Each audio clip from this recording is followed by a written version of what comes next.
All right, all right, all right. Yeah. Woo. Man, what a week.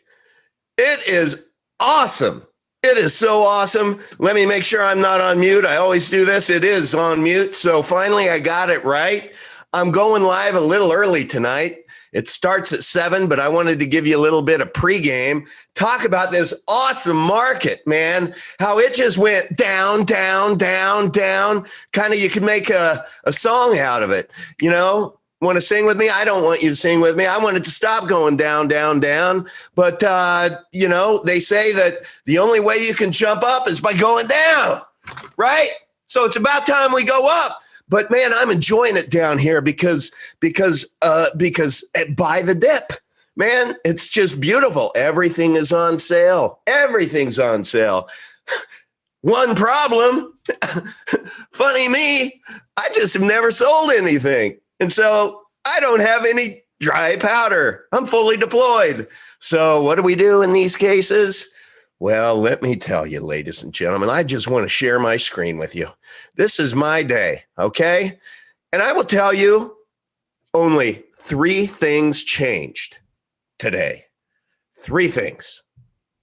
First, let me share with you this. My portfolio. There is my portfolio. It is a snapshot of about probably 30 minutes ago. And yeah. So I was just traveling up here, just kind of enjoying, you know, life, and it was going up. And then, thank you, Elon. And boom, and boom, and boom, and boom, and boom, and boom. Shoot, by the end of today, I don't know if there's can it go further down? I guess it can. So that changed. So 3 things changed today, ladies and gentlemen. My portfolio went from green to really, really red. What's the second thing that changed? Well, my underwear. There's the 2. My underwear. I had to change them a couple of times today. But then 3, the only other thing that changed, and this is just to give you a little bit of perspective, is my fantasies. Yeah. I engage in fantasies here and there, you know. Look, I'm human. As my portfolio started to go up and up and up and up and up and up and up and up and up, my fantasies changed. I started going into what if mode.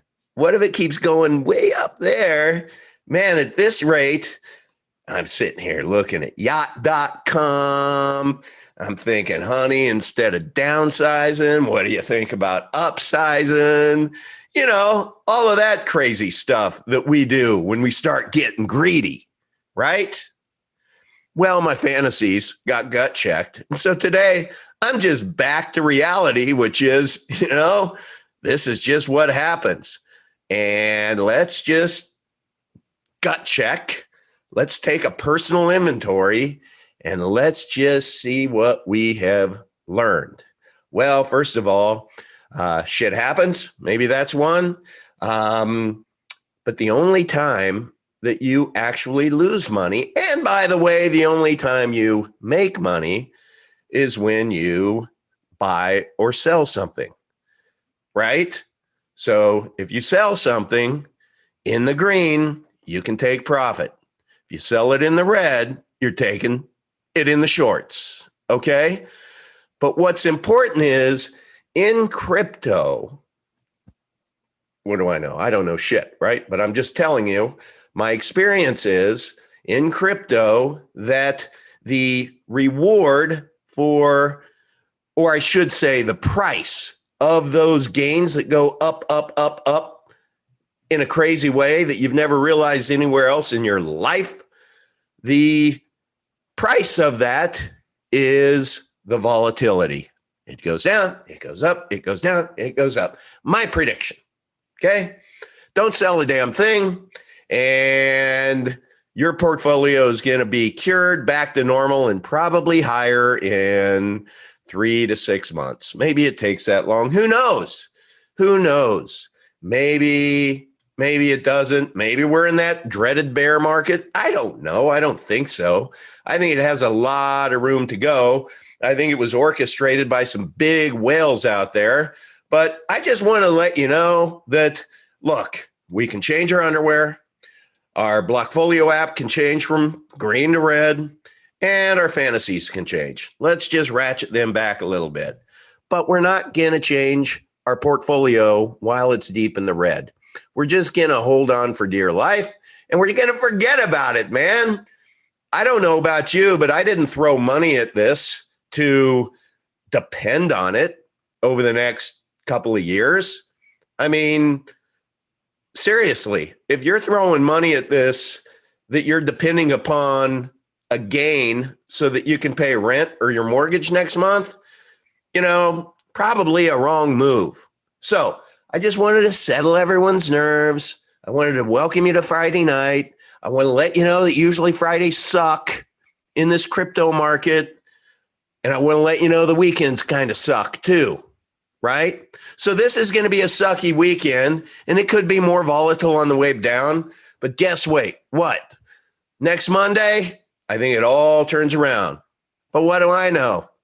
Nothing or nothing. Okay, with that little pep talk, I am going to bring in my special guest tonight, my good friend, John Jay Singleton. And John, are you there? I see a foggy mirror. Are you in the shower? I'm here. Yes. Hey. John, I have to let you know, I spoke with Elizabeth earlier. I was getting ready to go live, and I didn't realize that you put an invite out to everybody in your Telegram chat. So Surprise. That was a surprise. So I have Greg. I see you. You've entered the waiting room. I just want to have a couple of minutes with John first, and then we can get started. So John, this tonight is it's going to be all about you, and it looks like we're going to have lots of guests. So that's good. And we're going to talk about. I have your video queued up if you want to begin with that. Or if we want to let people in and say hi. You tell me how you'd like to manage it, since there's a big group. It looks like it's coming in. Yeah, that'd be fine. You can play the video. I also have some more content that I've not discussed before regarding how to figure out what kind of tax you would have to pay for the portion of your crypto investment that you're going to use. So we can talk about that too. So excellent. Well, it's 6:53. I've let everybody know that we are going to come on at 7:00. So let me real quickly, before we start that, I just want to say hi to some folks in the chat. Liberty Guy off the grid. What's up, Uncle V? Yo. Hey, Liberty Guy. Seth is in the house. Hex and Pulse Chain. Anyone heard of these two? Yes, I have, and I have some commentary on it. It's urgent to do nothing. Even though I did a show on it, I'm just telling you it's urgent to do nothing. I have a different perspective today. As a matter of fact, you won't find those videos on this channel anymore because I got some additional information. I'm not saying it's good or bad. I'm just saying that it put up a little quarter red flag with me. And I think people buy from people they like and trust. And I want you to like me. If you don't, hey, your prerogative. But I sure want you to trust me. So when I go down a path, and if I ferret out something that doesn't smell right, I may be wrong on it. I may be wrong, but I'm at least going to share it with you so that you can do your own research. But I have just kind of put a halt on all of that. And, there's just a lot of research to be done. I'm not saying I won't do 180 on it again. I'm just saying that I'm not going to put my channel. I mean, I only have 2,000 subscribers. So when I say I'm not going to put my reputation on the line, that doesn't mean a lot. But my reputation does mean a lot to me. So, all right. Hey, Liberty Guy. Yes, I have Hex. Welcome to the jungle. Guys, Pulse Change is going to be huge. It could be, guys. Okay, it looks like there. Yo, Uncle V. Sup, people. I do want to let, just before we let everyone in, and I hope they're patient, but I do want to let everyone know that, remember Gerald? Well, down below, I have my post office box down there. I thought I'd go old school. And if people want to support the channel or just send a kind note or something, my P.O. box is down there. So I get a call today and I had 3 packages. So one of them is from our good friend, Gerald. You know, Gerald. And this was cool. I don't know what this is, but it is a Canadian coin. I don't know which kind of Canadian coin, Canadian dollar or whatever. I'll figure it out. But that's kind of cool. And Gerald and I made up because, we had our peace offering.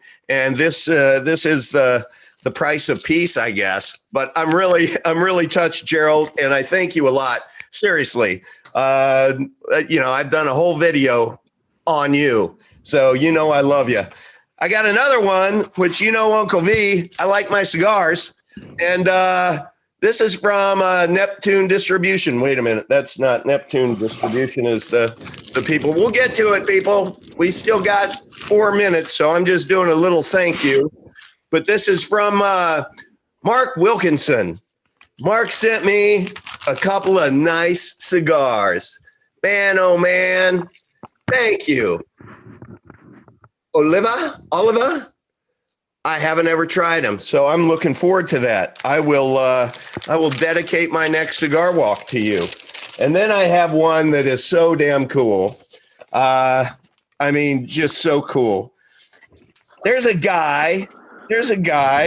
His name is Bill, and Bill took the effort, ingenuity, creativity to take a shot at an Uncle V logo.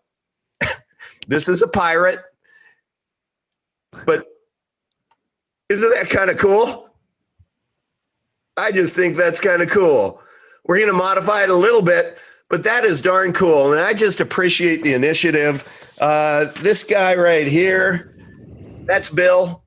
That's Bill, and he's with some actor. I've seen that actor 100 times. He's in lots of different movies. And then you'll appreciate this, John. This says, when Bill tries to enlighten the people to the things they're blind to, and it's, isn't that funny? Yeah, that's good. And then at the bottom it says, I see old Mr. Conspiracy Theory is at it again. I absolutely love that. Bill, I'm going to frame that. I think it's awesome. And I'm going to reach out to you, Bill, regarding the logo and just your story and all of that stuff. And also you, I'm sorry. And also you sent me a couple of cigars. So I'm grateful. Fuente's my favorite. You sent me that. And there's a funky little one that is a 10-year anniversary one. I can't quite read it through the package, but I will dedicate a cigar walk to you. Okay. Thank you, everyone. You're too kind. All right. John Jay Singleton, my good friend. I'm going to start admitting some people into the room and welcome them. I don't know if everyone could hear me, but folks, we're going to see a lot of people. These are folks who are part of John Jay Singleton's which group, John? Your privacy? Well, it's all the same. It's under the title Ace of Coins on Telegram. Ace of Coins. I invited everyone. Yeah. Okay. Yeah. Ace of Coins on Telegram. Mm-hmm. And let me do this just to get everybody up to date. We're just going to watch. It's a 6-minute video. And actually, before I begin, maybe you don't know me, maybe you do know me, but I will tell you, I cannot say enough about my guest tonight, John Jay Singleton. He is a legend in my mind. He has helped me. He helped me in so many ways, including losing 30 pounds in 30 days. This man is a fasting dude. He eats every 3 days, whether he eats you or not. And but seriously, this guy, this thin and trim, in shape guy, used to be 100 pounds heavier. So he really he was my beacon on that. And over the Thanksgiving holidays through Christmas and New Year's and all of that, that's when I lost all my weight, when everybody was gaining. and I owe it to John for that. So thank you, John. And above and beyond that, John has just been a rock for me. Some of you may know me from my old YouTube days where I had the Uncle Odd Show. And if you do, then you know that I am in a certain kind of battle. And John has been this voice of reason and experience, and just I'm able to run lots of things by him. So when he says something, I listen. And if you go to aceofcoins.com, then you're going to be able to get a little peek into the fact that he has a thing or two to say about taxes. Are we obligated to pay taxes? We're going to learn about that tonight. He has some other content. But before we do, I want to just go ahead and show you the 6-minute video while we wait for some other guests to come in, and I'll let them in as we do this. Okay, here we go. Just wanted to go over. Hi, everybody. This is John Jay. Just wanted to go over a very brief message regarding this 1040 reporting where you disclose crypto purchases. And I just wanted to switch over here. I'm gonna do a screen share, and I'm just gonna go to the IRS website, and I'm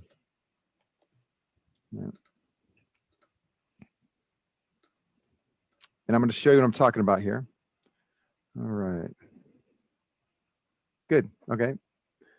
So what we're looking at here, okay, this URL is at the bottom of this video. So you can click on it. You can also Google this. I'm sure you'll find it. But we're going to look at some of the questions here, questions and answers the IRS has given regarding reporting with cryptos.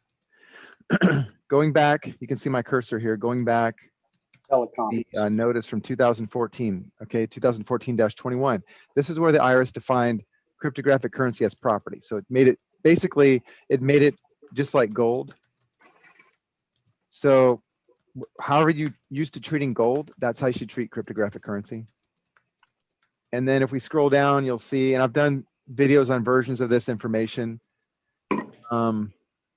especially publication 544, that's really useful, but you need to understand the terms, okay? Nothing on this is inaccurate, okay? The IRS is correct.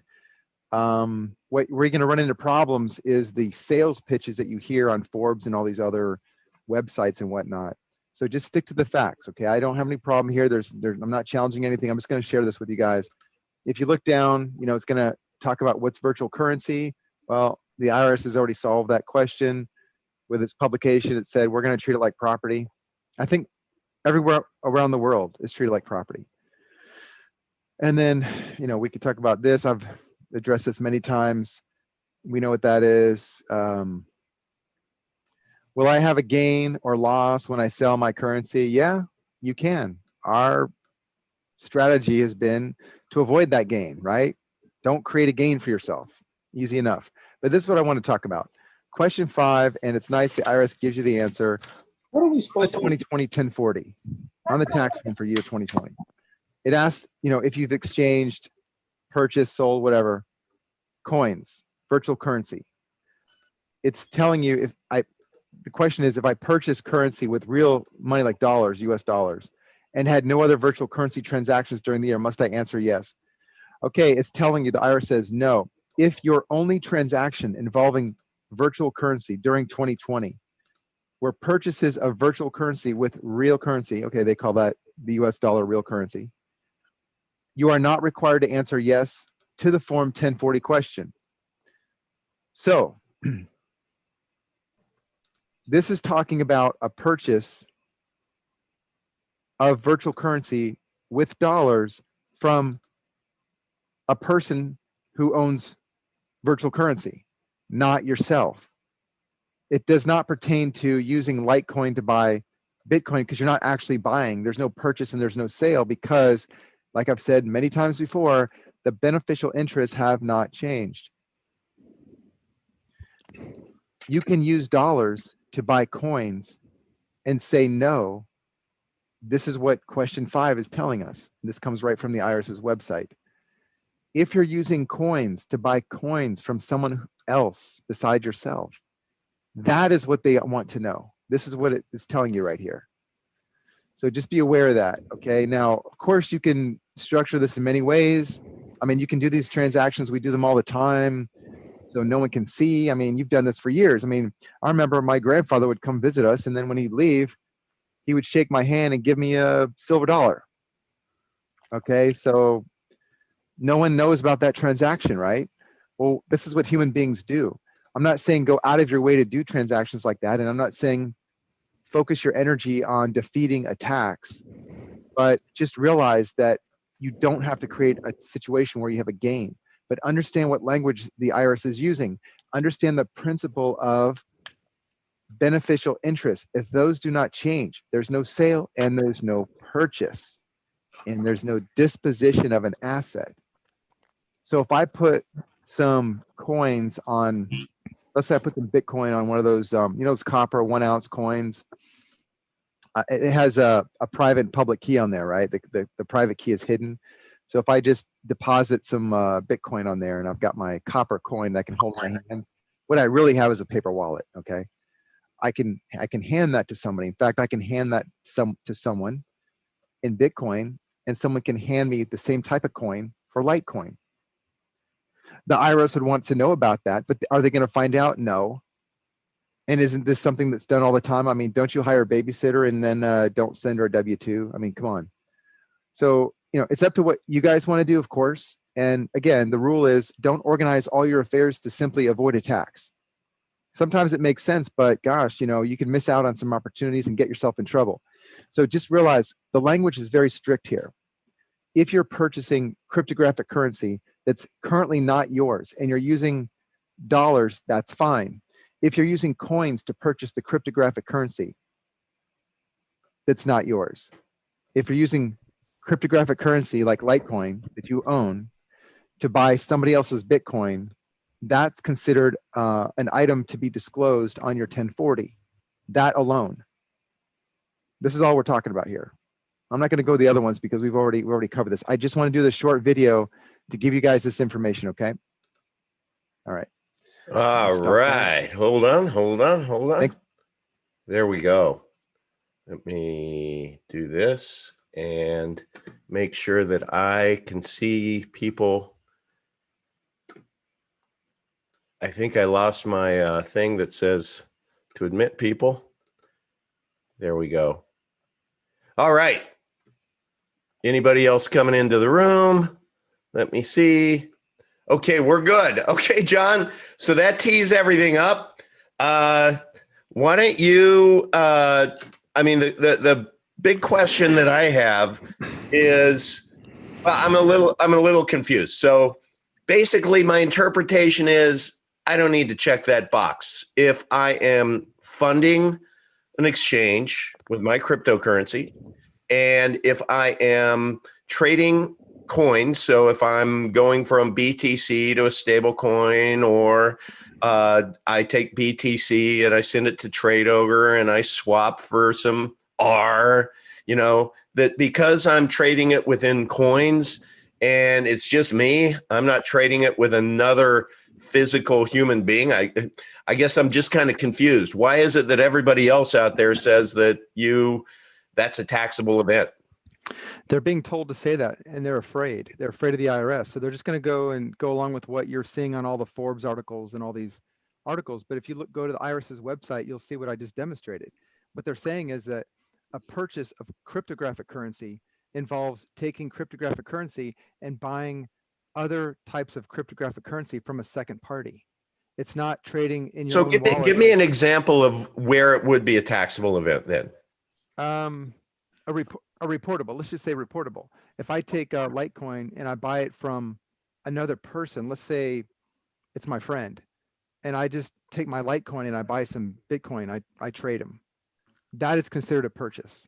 Okay, but what's happening on an exchange? Aren't you basically isn't that a facilitated exchange between two people? Yeah, an exchange is, like I just described, is a purchase. But if I'm on the exchange and I have different coins and I trade from coin to coin and they're all my coins in my same portfolio, none of those constitute a purchase. Okay, so initially, all right, let's war game this out. So I want to get $10,000 of my fiat from my bank to Coinbase, let's say. So I go into Coinbase and I buy $10,000 worth of diversified coins, $1,000 in each coin. Okay. And then I pull those over into my Exodus wallet. Okay.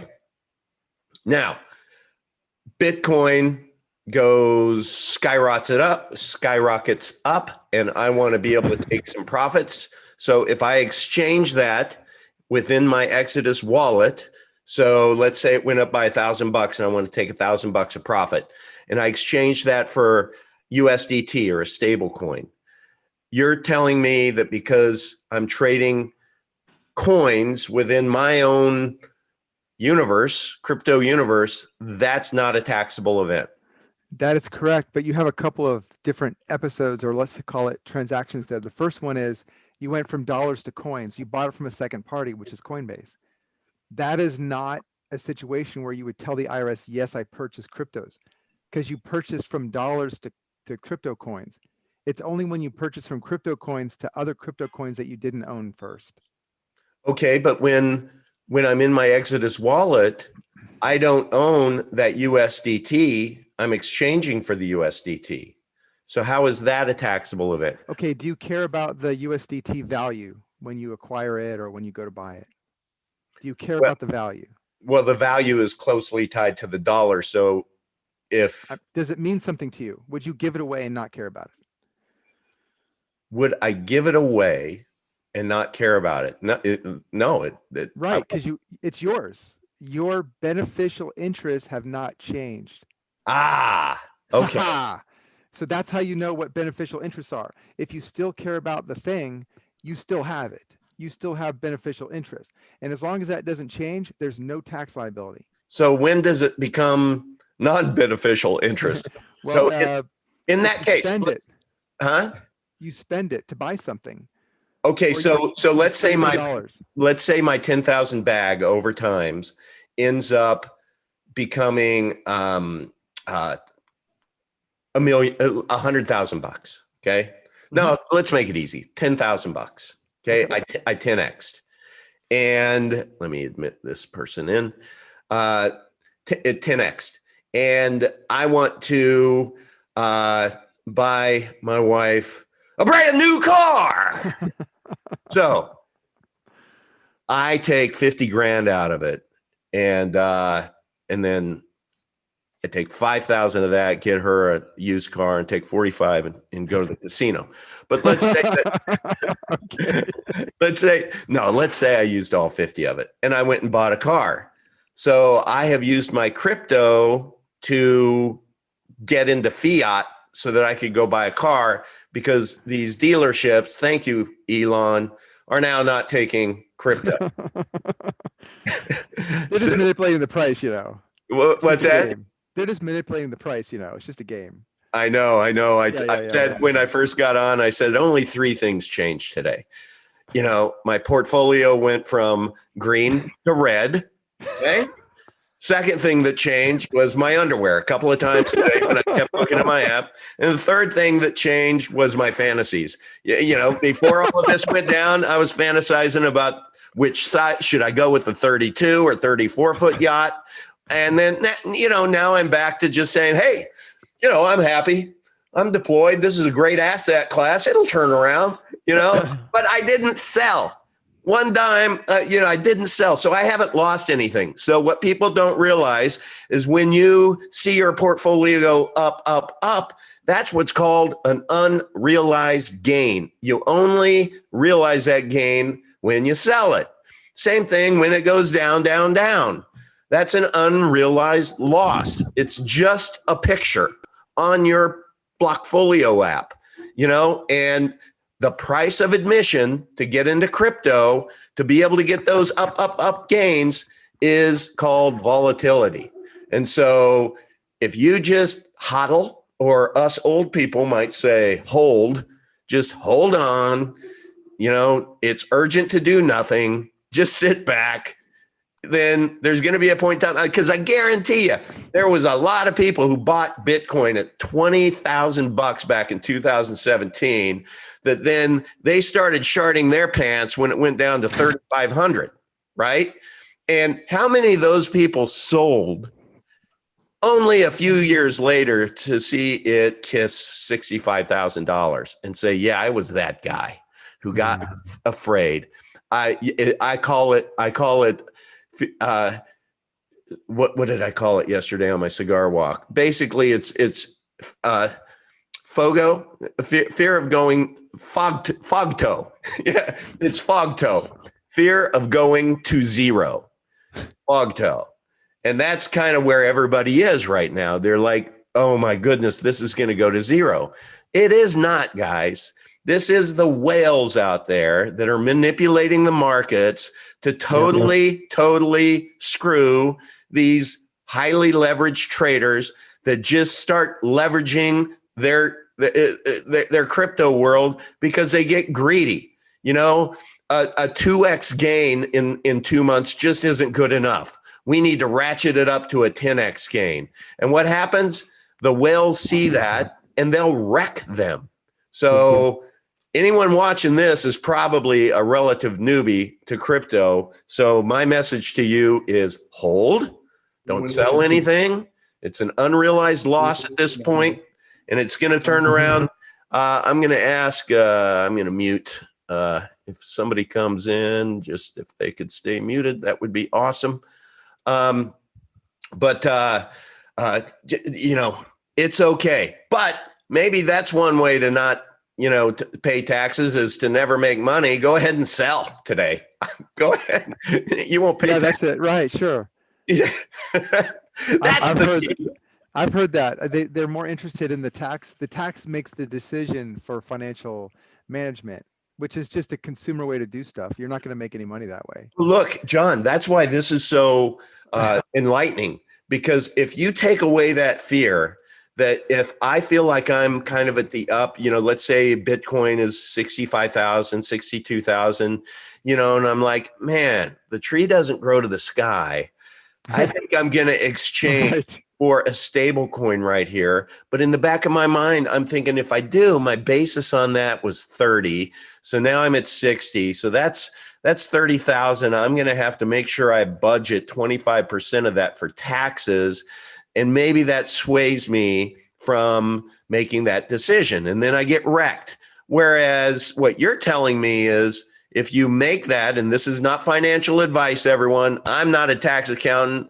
I am just your favorite uncle. That's it. I don't know shit. That's my one-liner. And you know, I need a hat. This is not financial advice. Why? Because I don't know shit. But I'm trying to figure it out. And we're all trying to figure it out. So you're telling me that I need not have that mental debate when I want to exchange for a stable coin, because I'm not obligated to pay tax per the IRS's own laws, or whatever the hell they call them. That may be correct, but I wouldn't make a decision based upon that presumption. Yes, it might be true, but I wouldn't make a financial decision on that. I would make my decision based upon my anticipated return on capital. I don't care about the taxes. Once I have the gains I want, they're not realized like you explained. Mm-hmm. Then I can decide how I want my tax treatment. I don't need to be concerned about that right now. I just need to make as much money as possible with my original principal. So making as much money as possible with your original principal in the ecosystem, though, is right. You're basically saying, you go, just do you. Don't worry about the tax consequences yet, because we have a strategy for that too. When you want to pull all of that out of the ecosystem, the crypto ecosystem. Right. Do I have that right? Exactly. The tax is the last thing you need to be concerned about. Okay, but what happens when the exchanges start sending the IRS these W-9s or? Okay, the exchanges will report to the IRS on a form 1099-K or some version of that. Okay, and that reports exchanges between coins.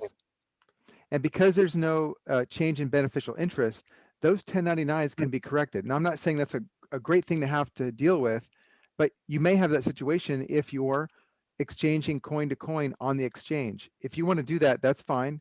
I don't recommend it. You can use a ledger or BitFi or Atomic Wallet.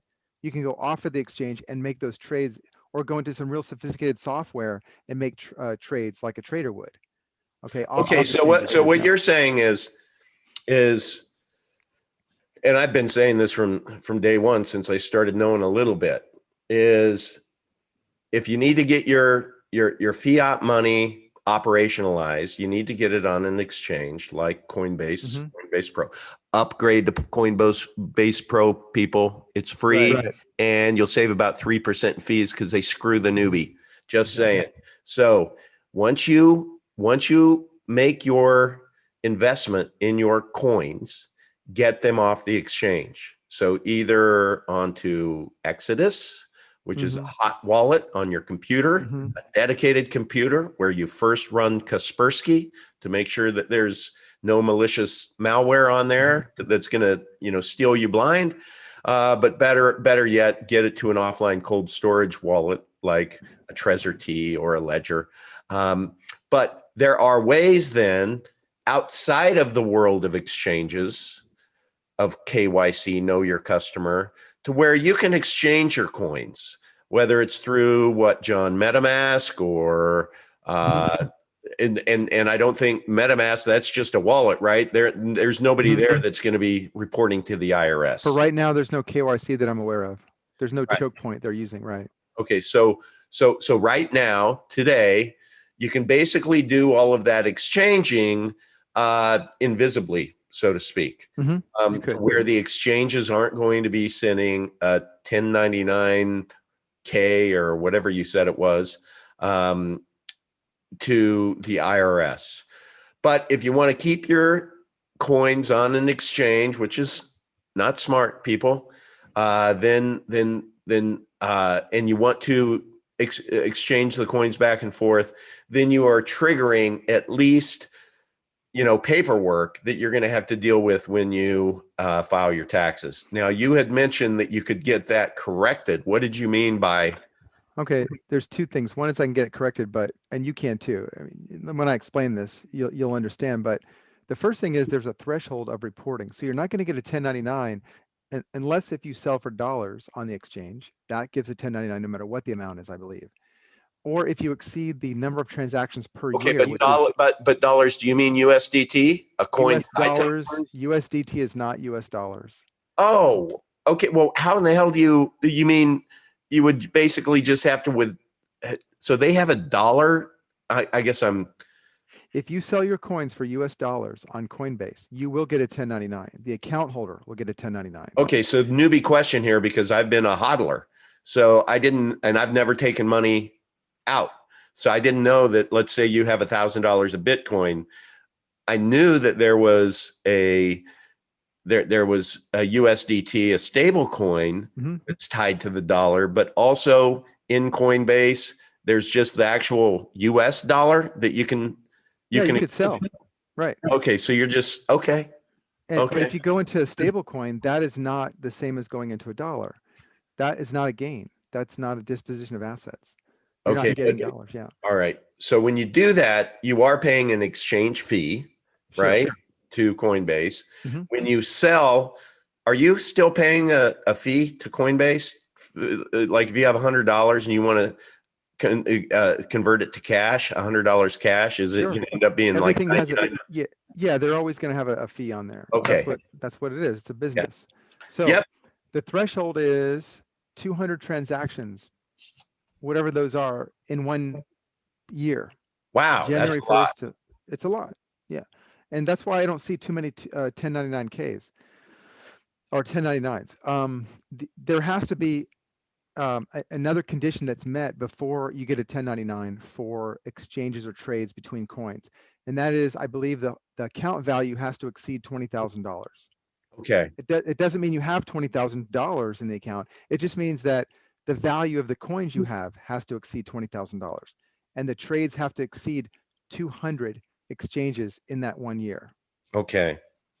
Wow. So you have a little latitude there if you want to trade on Coinbase. If you're not doing it too frequently, I'll caution you on this though. Someone came to me with a he had a $40,000 principal in Coinbase, and he did many trades. He was trying to, I guess, be a trader or something, and he was Okay. new at this, and so Yeah. he got a 1099 for $900,000. Yeah. So here's how we fixed it. We actually got the IRS to agree that that was wrong. And so I sent them a letter, and I don't know if they wrote back or not, but they corrected. They corrected on the individual master file. What they said was, the conclusion was that the $900,000 1099 was not reportable. So Okay. it's as if it never existed. So Wow. he just reported his normal 1040 and everything was fine. Okay. So Okay. you have to ask them though. You have to send them a request for determination letter. You have to request a determination letter. Okay, so right now we're going to give a little infomercial for you. So if there are people who watch this later and want to get a hold of you who may have changed their underwear for different reasons, because maybe they got a nice letter from the IRS or something that surprised them, how do they reach you, John? Best way is email, and I am slow on email right now. I'm not slow, but I have a lot of email. But if you have a little patience, I will answer. It's singletonpress@protonmail.com. singletonpress@protonmail.com. So somebody in the chat, if they could just write that in, that would be appreciated. All right, we have Sheena. What if you sell crypto for dollars, actual USD, within an exchange account, i.e. Coinbase Pro, but then use those funds to buy other crypto within the same exchange account without ever withdrawing or moving the USD funds out of the exchange account? Since the funds never left custody of the exchange, would that also not be a disposition of assets, or is it still considered a disposition and therefore taxable, even though you never actually withdrew the funds? Excellent questions, Yeah, Shana. very good question. It is considered a disposition of assets, and it is reportable and likely taxable. Okay. Now there's a similar sort of transaction that you can read about if you want. It's called a 1031 exchange, where you sell real estate, and you, within a certain period of time, you use the funds from that real estate transaction to buy a like type of real estate, and then that will be a deferred tax situation. This is what you're asking. If you can sell coins for dollars and then within a short period of time buy other coins, there is no such exemption in that situation. So it would be a reportable gain. Okay.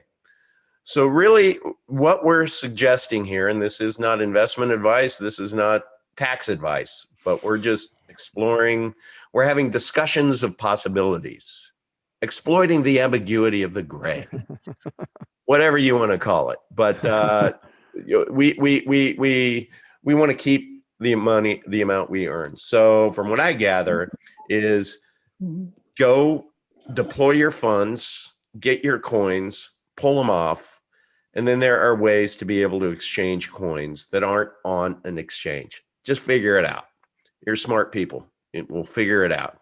And then when you do, when you get that little thing at the end of the year that says, did you, what does it say, John? What's the macro, the first question that if you say no to, you don't have to worry about the rest? Did you purchase cryptographic currency? Okay. Basically is what it's asking. And so by purchasing cryptographic currency, that's kind of a trick. Yes, it is. Right? So Yes. we can, with good conscience, all of us, say no. Unless you use coins to buy other coins from someone else, then it's not a purchase. The only time it's a purchase where you'd have to answer yes is if you use coins to buy someone else's coins. Okay, John, I am going to make you co-host.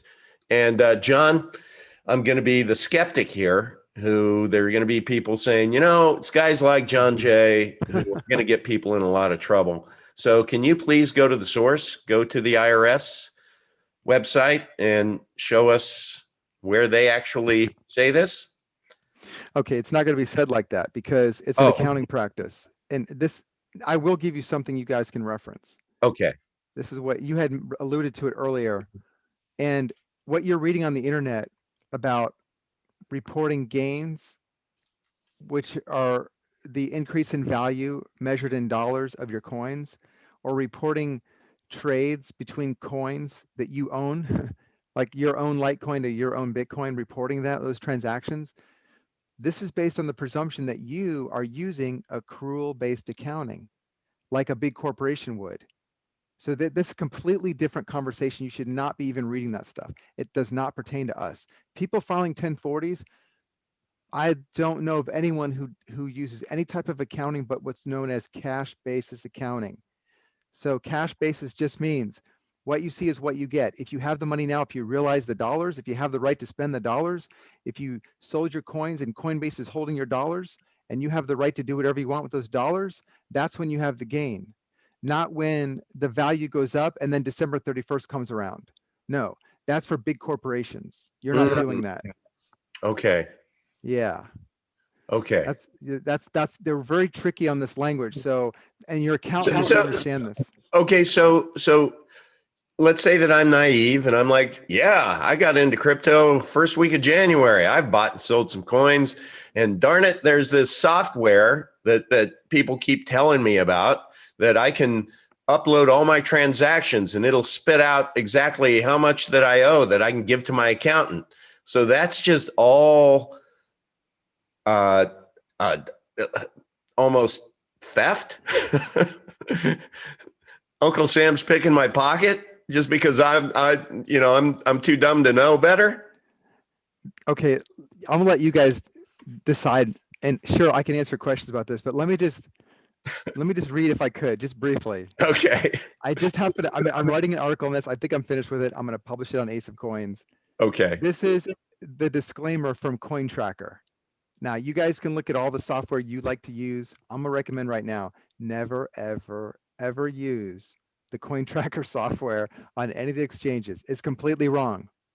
Wow. It's completely wrong. Wow. You guys heard it here first, ladies and gentlemen, because Uncle Vigilante doesn't know shit, but I'm not afraid to ask questions and have smart guests on.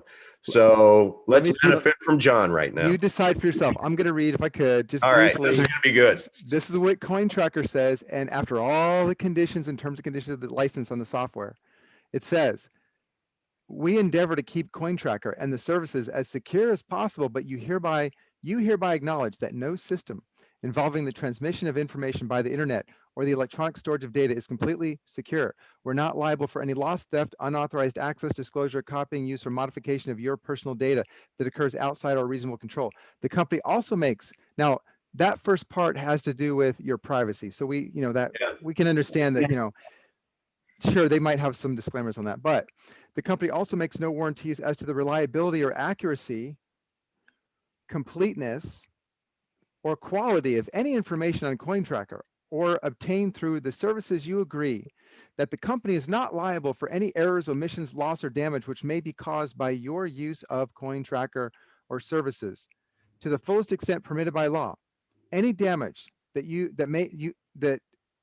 may occur to you through your computer system as a result of your loss of data from your CoinTracker services is your sole responsibility. Now, there are more disclaimers, but basically, and this is true if you ask your accountant, you can ask your accountant as well. I'm going to sign a tax return and I'm going to act upon your advice and I'm going to do what you tell me. And I want to know, are you liable if I'm accused of a mistake, or if I make a mistake on the 1040 form? Do you have any liability as my CPA? And he will tell you, it's probably already disclosed to you, that he has no liability whatsoever. The IRS will even tell you that. Yeah. Even though he even may sign for the return. You guys probably already know this. Yeah. And the other part of this is, when you sign a 1040, it's under penalties of perjury. And guess who's signing it? Only one person on the earth. That's you. So you exclusively have all the liability. CoinTracker has zero liability. That software and whoever wrote it is not trying to help you. They are trying to get you into creating a certain accounting practice for you, because that's what the system is. Coinbase, I believe, is part of the system of corralling people into a certain accounting practice. I mean, that's a very narrow thing to say, but yeah. So you should make your own determination based upon things that I just read to you. They're not taking any responsibility at all, nor do they have any liability. And if you look at the case law, you'll find out where cases have been brought before the Keep civil talking, and criminal John. My court. camera went out. I'm going to go try to push some things together. Maybe it comes back. Hold on. Yep. You'll find case law from cases where a person tried to use a defense such as I was relying upon the advice of my accountant, and that is actually not a legal defense. So you exclusively have all the liability. Once you understand that, then you realize, okay, you're on the hook here, and you have to understand what you're doing, and you have to do what you believe to be correct, legally correct. You have to make your own conclusions. Not even your attorney is liable. So that includes me. I mean, you could just ignore everything I'm telling you. But I'm just saying you cannot, because someone has a CPA next to his name, the letter CPA, or he's a bar member, you cannot rely upon him because you have all the liability. So I mentioned cash basis accounting. Let me go back to that. I'm back like a good rash. All right. So I mentioned cash basis accounting. That means when you realize a gain, not because the value of your asset increases or decreases. Now, if you want to, I've talked to people before that they had a substantial loss, and after I explained everything, they said, it makes sense to me to account for this as a substantial loss, even though I didn't realize the gain, I didn't dispose of the asset. Hey, that's up to you, because you are the boss. You are the one with all the liability, and that's why you can choose your accounting practice. You decide that.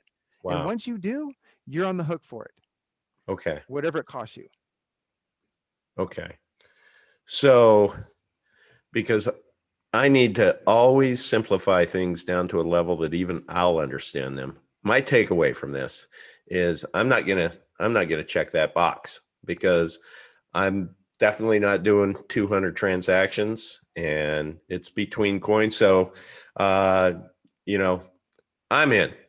Thank you.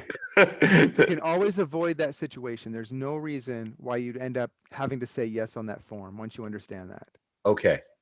That's great. That simplifies things. Takes a lot of angst out of my brain. Let me look Marco to everybody. But the beneficial interest did not change from the above question. Okay. I think we dealt with that. Thank you. I did this and it was within a few days. So it's too bad that 1031 exchange doesn't apply. Right. There is no such thing for cryptos. What do you mean? What's that mean? A 1031 exchange has to do with real estate and real estate investing. There is no such thing for cryptos or gold or other assets. Yeah. Okay.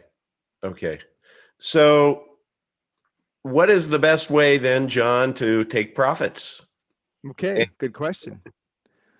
There's many ways. I like to take profits where I'm not going to pay a tax first, and I want to do it legally. I don't want to be losing sleep at night. So you never want to have a gain. So let's say I put X in and now I have 10X or 20X or whatever.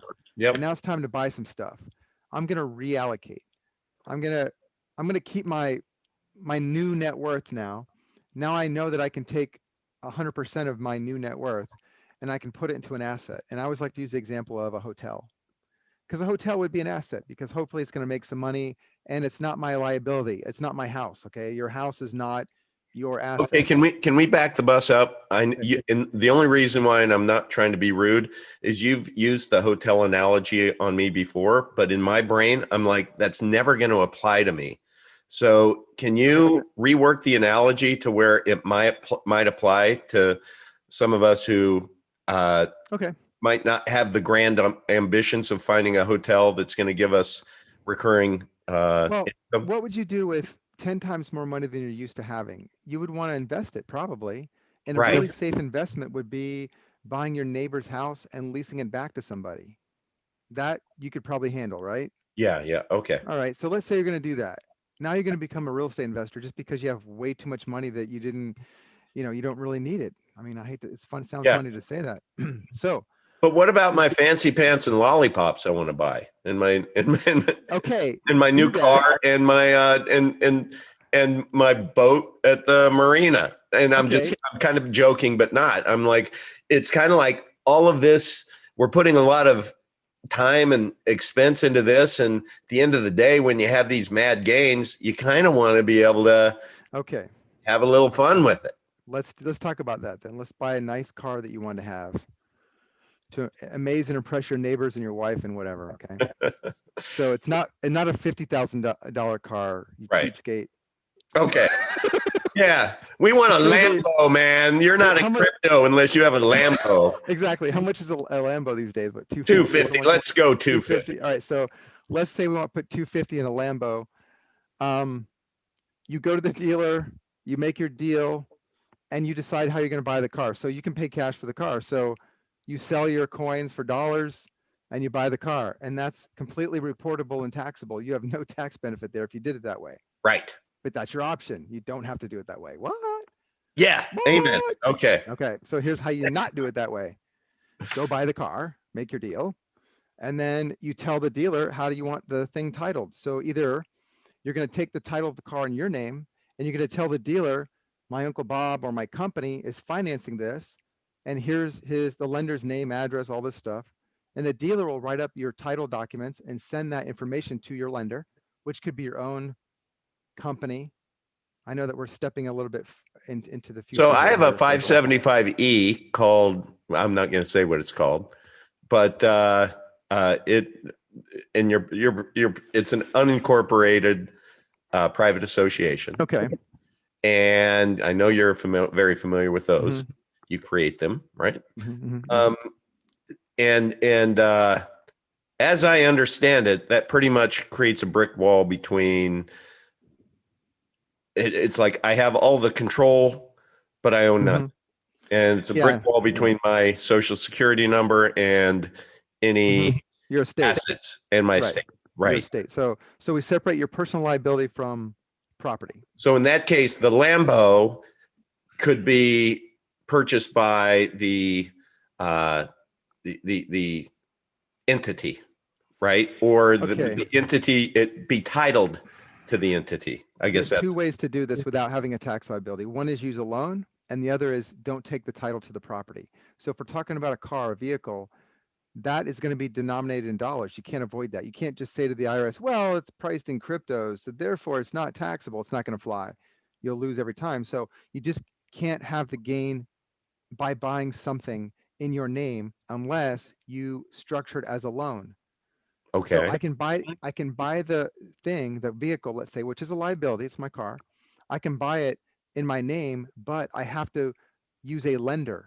And so like what you're talking about, I need to have a third party lender. So I'm going to have to set up a trust or a company, or like you're saying, a 575 or whatever that is. It's got to be a third party. It cannot be part of my estate, which is very easy to set up. And that becomes the lien holder on the vehicle, even though I might be the owner. That is how you avoid, you're moving a gain from property or an asset. You're selling the asset for the dollars, and you're using the dollars to buy something else, some other property. And at no point did you take a gain, as long as you do it that way. Right. So I tell everybody that I'm not gonna suggest something in here unless it's kid tested, uncle approved. And I will tell you guys that I have set up a 575E. If you are, at least if you're interested in that, just email me. The address is theunclevigilante@gmail. theunclevigilante@gmail. Just put like 575E in the header, and then I'll just set you up with the guy. Or John, you tell me if you do this, how how can I direct people to you and it be efficient for you? Like, is there a specific thing in the header that if you saw that, you'd be like, okay, somebody's interested in? Yeah, well, yeah. If in the subject line, if you just want to mention, Uncle Vigilante in the subject line, that'd be easy. Okay. I use limited liability companies. You can also use trust organizations. You just have to understand what you're doing, and it's not very complicated. You want to separate the property in a title that's out of your estate, so it's not part of your will. Let's say, like if you guys write up a will, the property we're talking about, like crypto, is like for myself, my crypto portfolio is not in my estate. So if I had a will, it would not be mentioned. However, my family and heirs and everything would understand how to access that asset if I were to disappear. No longer need it. People say if something happens to me, I always say, what if you get killed, or get abducted by aliens, or get lost Yeah. at sea or go in a coma or something. Yeah. Yeah. If you get hit by a bus. I think that is a real pain point within this whole crypto ecosystem that I think the company that solves what. All right. Whoever came in, please mute. All right. Whoever anybody in the, I just put the Zoom link if somebody wants to come in. If you do come in, do us a favor, make sure you're muted, just because we love you and we love your kids, but it kind of makes for bad TV. So let's see, that derailed me. What were we talking about? Regarding the transferring your crypto windfall, let's say, into a liability like a vehicle. And then there's different methods of taking the title so that it's not your gain, or you're not disposing of an asset. I know what I was talking about. The pain point is, I call, the get hit by a bus syndrome. It's like, I know everything that's gone into getting fully deployed over the last 6 months. For me personally, it went from, a commission check at the end of the year to where I had like 30 grand. And somebody told me, invest in XRP. And I'm like, what's XRP? And they're like, it's crypto. Like, I should know. And I'm like, yeah, know nothing about it. How do I buy crypto? And that's when my journey began. He told me about Coinbase Pro, Exodus, Trezor T wallet. And so I started my journey. And everybody starts the same way. How the heck do I get my fiat dollars from my bank into a fully deployed portfolio of coins? Crypto is hard. You are your own bank, and customer service sucks. Mm-hmm. When things go wrong, the only toll-free 800 number is your own. And like I said, that usually doesn't work out too well. So you have to be super, super careful and anal on how you stay safe. Now, if you look in the links below, I have a couple of guys that if you want some crypto consultations, both Jaron and Nathan, frankly, they're so busy. It's kind of, you just got to get on their schedule, but they do such excellent work. And I've had so many people come back and say, thank goodness that I got it. And they're cheap, guys. I'm not saying cheap. They're inexpensive. When you consider about how much you could lose, it's stupid not to have your hands held at the beginning of this. Just trust me on that. Everyone that's done it has looked at it as an investment, not an expense. Or you could say $100 is too much. I'm going to keep it, and then you're going to lose it. I promise you, you will lose it times 10. So, but everybody starts on that journey. You go through and you start realizing there are these things called keywords. And, oh, what do you mean? You can't just copy and paste them on your computer or take a picture of them, so that you can have them later if you ever lose them and you have to restore your wallet or your funds. And so all of these things that you can't do, but you don't know you can't do it as a newbie. That's a pain point in this. And so there's training, and people can hold your hand. Now, once you get fully deployed and you start realizing, and you do a personal inventory and say, my bag of coins came from probably 7 different exchanges, and then I have them all over the place because some cold storage wallets don't hold some coins, and some have their own wallets online. And then you have apps, and then you have two-factor authentication that if you get hit by a bus, you better have your wife cut off your right thumb, and freeze it, whatever. But if I got hit by a bus, John, and I'm not even kidding you, I am not kidding you. I have first page, I have your contact information that I have told my wife that if I get hit by a bus, with how anal I've been with my notes, if you just got this to John Jay, he would know what to do with it. Sure. I did that just because I trust you. I have another person's contact information. Right. But so, John, the pain point and what I think is a huge business opportunity is if you could think of something that would have the credibility of like Brinks, Brinks trucks to protect it. If there was a service that I could sign up to where I could actually be open with or there was some kind of secure way to be able to, when I, everything you're not supposed to do, if there was a secure way other than writing it in my, diary that I could store it somewhere that would be hack proof. And then if I got hit by a bus, the only instruction, my wife would have, one set of instructions: call this 1-800 hit by truck, and give them this special key phrase after you click your heels 3 times and give your dog a kiss. That's going to unlock the buried treasure. And then they're going to help you be able to access it and get it out. Other than that, I don't know what my wife's going to do. I mean, I really don't. Well, I like your creativity because what you created is essentially third-party custodianship with two-factor authentication, with using me and someone else as a backup. And I don't even know it, which is fine, because you know that I know enough to where if I see your notes, I know exactly what to tell your wife. Exactly. I never heard this before, guys. I mean, this is the first time he's explained this to me, but you can certainly do it that way. Yeah, it's been weighing on me a lot. It's just, there's two methods. Okay. There's 2 methods I like to use, and let's talk about briefly. Okay, most people understand probate, I guess, or a will, so that your property interests are dispersed according to your will. During a probate proceeding, if you died or went into a coma, lost your mind, lost at sea, abducted by aliens, that's all I can say. Mm-hmm. Okay, so we get that.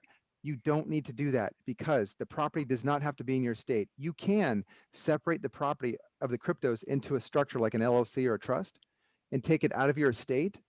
And then you can prepare a will that identifies that property that's not in your estate and bring it back into your estate by mentioning it in your will. So realize what you're doing, okay? And it does not have to be in your estate. I don't want it in my estate. I want my estate to almost be $0. It'll never go to probate when I die or whatever. It's never going to probate. What I want is the people that I care about to have access to the credentials in one way or another. So right now they can access the credentials by just going to a place and getting the credentials, just like you described. Your wife has access to a thing, a book or something, and then she knows what to do. It tells her what to do. Like one example may be, here's the combination to a safe, and go to this address and you can access it. And they never, let's say your wife never heard of that before because you kept it a secret. That way she has plausible deniability and all this, and there's a lot of other things to consider. There's that, okay, which is credentials. So if someone has your credentials, like for example, if I have a bank account with a lot of money in there or a lot of cash flow in there and I disappeared and my wife needs to use it, well, she has my credentials. She can go to my desk and get my calendar out, and she could see in there's some information, and she can log into the bank account, and then she can do a couple things. She can write a check on it and clear the funds out, or she can step in my place and keep on using the account even though I'm dead or something. Right. Okay. So there's that. The other way people can relate to that. If I die and my wife knows my online banking information, she can go in as if she's me, right? And if she's really mad at me, she could just could do that too. She can wipe me out. Now, she can't go in the bank and identify herself if she's not a signer on the account, which she does not need to be a signer on the account. She does not need to go in the bank. All she needs to do is access the account somehow. Even if she doesn't have online access, all she needs to do is write a check on the account. She can literally forge your signature or write Charlie Brown on there or stamp your signature and clear the funds from your account. It's very simple. Yeah. Okay. So there's that. The other one is third-party custodianship, which I'm going to tell you my way of doing this, and I'm not saying there's a particular service that will do it. You have to arrive at a contract that allows you to do it, and I may come up with that in the near future, but let me just describe it. If you went to, and I'm not promoting attorneys, I hate them, but they are bonded. Okay, they are bonded. So if I have an attorney hold property for me, or hold an envelope for me, or a black box under a contract, that is pretty secure. And the attorney, I would hope, I'm probably going to go through an attorney who's in a law firm, and then one attorney, and there'll be successive attorneys who have control over that or have custodianship, and liability with maintaining that black box or envelope or whatever it is. So if I disappeared, my children or my wife or whatever can go to that location and provide whatever is needed to get access to that thing. Yeah. Envelope, a book. The attorney doesn't even know what's in there. All his job is to take custodianship of it. And here's what's cool about it. You get attorney-client privilege. Ah. Yeah. I use that for IRS, by the way, guys. It's cool. I'm So not going to get into that too far, but you can use attorneys for a lot of cool things. You don't need them for legal advice. I hardly ever use them for legal advice. I use them for their bonds and their attorney-client privilege. And I use their paralegals too for legal research. But anyways, use them for custodianship of things that get access to the things that are valuable. And you can use two-factor authentication with the law firm. So that way, you don't even need the law firm. The law firm can be a backup, just in case the two-factor, it failed or something like you have. You have me and then someone else you can go to. So there's, John, I'm just telling you, we need to turn this into a business. I'll evangelize the shit out of it as a co-founder. I need 3 clones right now. I know you do. I'm 1,500 emails behind. I know. One of them's mine, by the way. Could you please respond? You know what? I actually have to go search. If it's important, I have to search on your name or email address to go find it. Yeah. So I'm sorry, guys. But, I was informed by a little birdie that my new strategy needs to be to just call you like 3 times in a row. And if yes, that'll work. Okay. Oh my gosh. Now it's not going to work after a week. Yeah. It's okay. It's okay. But if I could, I forgot your whole tribe is in here. I wanted to, if I could introduce this concept. Now, one of my clients called me to task yesterday. Okay. She said, okay, John, but so how do you do it? And I said, okay, hold on a second. And I actually felt like I was in my 10th grade algebra class. And this is what I wanted my list to remember, my members to remind me of, which I remembered just now. My 10th grade algebra teacher, and by the way, guys, I got an A in algebra. I'm not a smart person in math, but I managed to get an A. She was just a really good teacher. And it was her first year. She was like 22 or 24. And I remember in the first semester or whatever, she was so nervous. Anyways, she was like nervous. You could tell she was like her first year teaching. Yeah. But I remember it because her name was Fluck. It was Miss Fluck. Now you can imagine what 16, 17-year-old students did with that. Yeah. Right? Did you do your flucking homework? Stuff like that. So anyways, we got along just fine. But I got A's, and I had to because I was competing with my brother and whatever. So anyways, so I felt like I was in her class and that she was sitting next to me laughing at me because I'm trying to remember a very simple algebraic function. So this client is telling me, how do I figure out what tax do I pay if she wanted to take out X dollars from this outrageous windfall she just got already from cryptos? She had a small amount in there. Now it's this huge amount. And she wanted to take a little teeny tiny amount, which is really 5%. She wanted to take like 5% and do something on her house, like it was a home improvement. So that's personal. That's exactly what we should be wanting to do. Okay. Now in her case, because of the nature of the transaction, it's very difficult to legitimately avoid a tax on that. And she was fine with that. So I said, well, here's how you would calculate it. So I'm going to give you the numbers. It was $20,000 out of $400,000. Now she started with like 23,500. Good for her. Yeah. So she wanted to take out her 20,000 and do whatever. So the thing is, you have to back out your cost basis. Yeah. So how do you do that when, like, if she's going to spend the whole 400,000? Well, it doesn't take anyone who knows algebra to say, well, okay, just deduct the 23,500 that you started with, and then the balance is 376, whatever. Sure. But you have to come up with a way to reverse that and figure out on the percent that she's taking from the gain, what would be a gain. It's not yet a gain. The 20,000 is a gain. What percent does she need to deduct from that to deduct her cost basis? And so I'm gonna do the article. It's gonna be on Ace of Coins, but I'm gonna explain it to you guys. Yeah. Okay. So you just simply, I'm gonna have to read this. Okay. So sure. I'm reading it from the article. To calculate reportable gross income after taking a small portion from the new principal, your original investment, okay, which is worth much more, for example, you subtract the product, multiplying together, the product of the original investment and the amount you're taking divided by the new value of the principal. So you take like the $20,000 she's taken out, you divide it by the new principal and you get a ratio. In this case, it's 1/20th or 5%. It's 380. So it's 20 divided by 380. But we're taking the other part of that. We're taking the 5%, which is going to come out to be, well, we're not done yet. We have to multiply that by the amount she started with, which is 23,500. So take 5% of 23,500 and you'll end up with 1175. Okay. Okay, now that is the amount you back out of what is going to be taxable. So the 20,000 is taxable, but it's taxable 20,000 minus the 1175 gives you like 18,000 something, 800. Right. 18,825, right? Yep. That is your gross income, reportable taxable out of the 20,000. Once you deduct your cost basis, you're not going to see that anywhere else. And how did I get that? I went and I on the phone with her. I did that on the fly, and then I went and researched to make sure I didn't screw up. And I think I got it right. If you guys want to correct me, I think I got it right. So, but anyways, if any of you is better at this than me, you probably are. Please tell me. But I think I got this right. So, if you want to test this out, you'll see the examples here. But basically, that's how you figure out the reportable taxable amount after you deduct your cost basis when you're not going to take out the full return. Now, Yeah.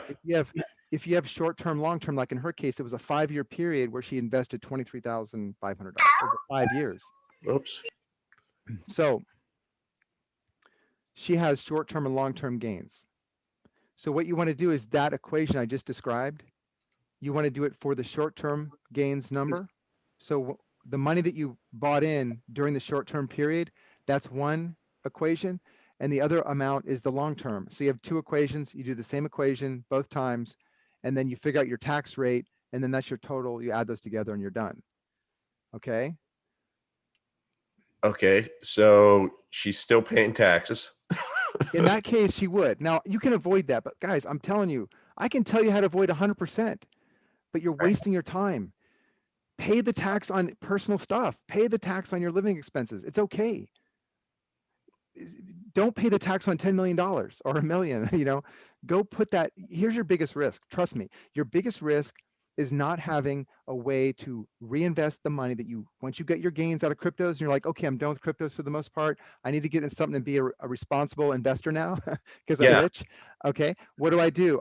You would be stupid to go into the stock market. That's my premise on everything. If you guys call me on the phone and we're having a conversation, I'm always thinking in my mind, I am never going to tell my client to go in the stock market. Why? First of all, there's no market. Correct me if I'm wrong. No, you're there's right. No market. Okay. So there's a couple things you want to consider. Now, I'm going to have some videos on this, but we can talk more about it. Yeah. There are 4 types of investments you want to look into. Okay. It's private equity. Yep. Which is maybe a share or stock that's not on the stock market. Right. Same idea, not in the stock market. That means you sit down with your broker or agent or somebody, with the owner or his agent, and you negotiate a purchase of a share of his company. Yeah. Okay, that's a private equity. It doesn't always look like that, but just as an example. There's private equity, real assets, like things you see. You drive around town, you see supply chains, you see suppliers, you see FedEx, you see infrastructure. Okay, these are real assets. Real estate is another one. Real estate is probably, of the 2 things I recommend people get into to reallocate once they get their new windfall, is real estate's one of them. Unless you just really hate it, get into it. And there's many, many ways to do that. I'm not going to talk about that. And then another one is private credit, which again, I'm not really qualified to get into all that stuff. I'm going to have professionals on and we're going to talk about all that. But seriously consider a reallocation plan into other assets. And that is your biggest risk, not having that developed. Not taxes. No, it's excellent. I mean, so what you're saying is the time isn't when the IRS bill comes due to figure this out. The time to war game it is now.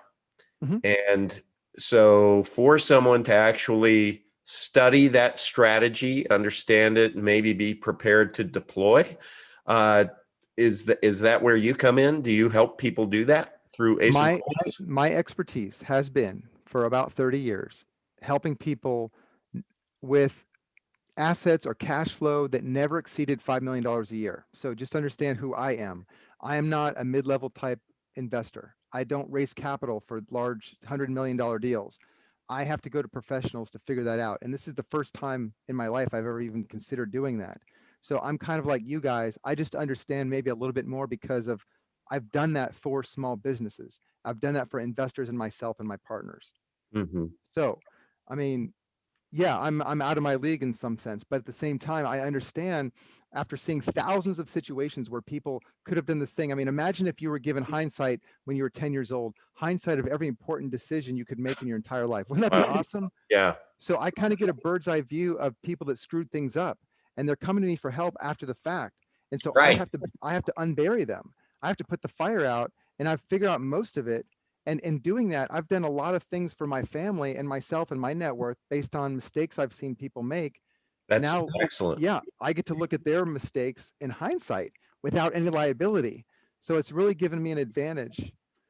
So I would just suggest that to you, that stop being distracted by taxes. Sure, I don't want to pay them either, and you shouldn't. Don't do stupid stuff, but don't go out of your way to avoid the taxes. But more importantly, have some sort of plan. Like, okay, if you don't know anything else, just think, all right, I'm going to invest in real estate. I'm going to call some guy that does that. I'm going to call a guy that does that. If you guys don't know who that is, connect with some people, and I'm just going to recommend the Georgia Real Estate Investors Association. Georgia Real is what they call it. Subscribe to everything that you can find with those guys. Okay, connect into that network. They're across the whole country. It's not just Atlanta. It's everywhere. These are entrepreneurs and real estate investors. They will tell you 20 ways to get into real estate. It depends on your preferences. Okay, so anyways, that's one thing. Yeah.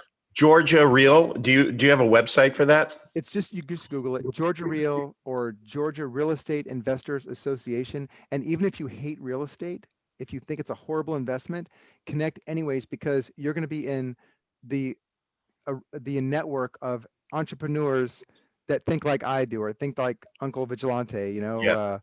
So you want to connect with those people. I don't care if you have 10 million or 2 million or $50,000. I mean, you want to start looking at that if you haven't already. Yeah. That is called responsible tuition. It's kind of how I look at it. Yeah, that's a good word that you brought up, because my partners and I, we laugh, and I've lost a lot of money. I mean, I'm sure people that have done things and taken, I call it taking money out for a spin. All right. So if I take my 50 grand out for a spin, or hopefully I'm taking someone else's money out for a spin, right. because he's better at taking the risk than me. Hopefully he's betting on me and I make a good decision. But if I lose money, we call it tuition, and we do that in jest. We say that in jest because you kind of have to laugh. If you lose money, you try to do the best thing you can, and you still lose money, you should learn from it. Yeah. And the price of that is what you lost, and we call it tuition. Hopefully you learn from that. That's right. That's right. Yeah. That's why everybody who's suffering through this week of crypto needs to just take a deep breath and learn from the mistakes that other people made back in 2017 and 2013. And it's just this 4-year cycle. And I think my sense is that we're probably good for about 3 of these in a year, to where you're just going to end up, getting crushed on your Blockfolio app. And I'll throw out something to you, John, see what you think.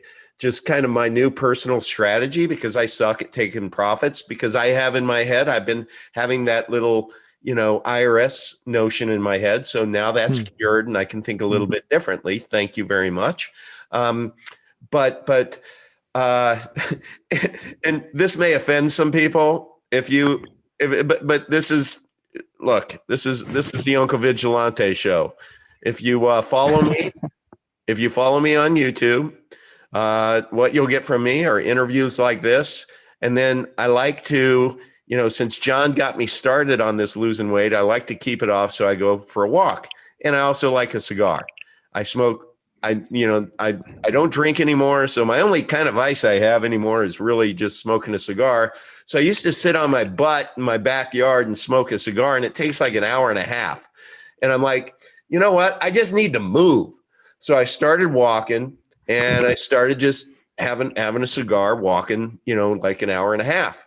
And then my channel launches, and I'm feeling guilty all the time, feeling like this is inefficient. man, now I have to, if I'm going to exercise, if I'm going to get my cigar in, where am I going to find the hour and a half to do my show? And so then I got one of these gimbals to where now I just combine it all. So I go on cigar walks and I talk to you. I have some notes and I'll walk, and because I have cigar bits, I'll spit. So that's what you're going to get. You're going to be getting me talking off the top of my head with a few notes of just kind of, free forming it. So I was taking a walk after the first, today was really bad, but was it yesterday? It was really, really bad. I think it was yesterday. The first really bad happened. And I started my walk and I said, do you remember John Holmes? And I don't know if you do, John, but John Holmes was a porn star back in the 70s who just had a ginormous, what, and I'm like, have you ever had diverticulitis? It's so painful. If you've had that, it's just really painful. It has to do with your cavity down there and getting, and anyway, I said, well, what just happened today was kind of like sitting on John Holmes' lap. and so I'm like, everybody, what's pissing me off is everybody, we're all bent over taking it from John Holmes right now. It doesn't feel very good. So I decided that I'm going to adopt a new strategy, because what I find myself being fully deployed in crypto is I don't have any dry powder to buy the dip. So when everyone smugly starts talking about, well, yeah, just consider it, a gift. We get to go buy crypto on sale. I'm like, screw you. With what? With what, Holmes? And so I thought, okay, well, you know what? Let's learn from this. I have no dry powder, and it seems like this goes like this 3 times a year when I look back at the charts. And for those of you who don't believe that I am really good at charts, let me just share with you. This is my chart analysis. So that allows me, I've called everything, by the way. I can prove it. All I have to do is act like I'm a YouTube influencer and talk about how I have called everything. So anyway, those are my charts. And so you could see it, that I have great credibility when I say that it seems like it happens 3 times. So I'm like, I'm going to dedicate May 19th as John Holmes Day, just to keep it up here, that do I want to be bent over and take it from John Holmes ever again? No. So what I'm going to do is now I'm going to, on purpose with intent, whenever I have my bag of crypto or a coin, let's say that I invested $100 in the coin, I am going to be very disciplined. When that coin gets to 2x, I'm going to take 25% of the total, and I'm going to turn it into USDT. That's going to be my dry powder for the inevitable dip. So that's my John Holmes bag. So that's what I suggest everybody does, because, I'm such a master investor.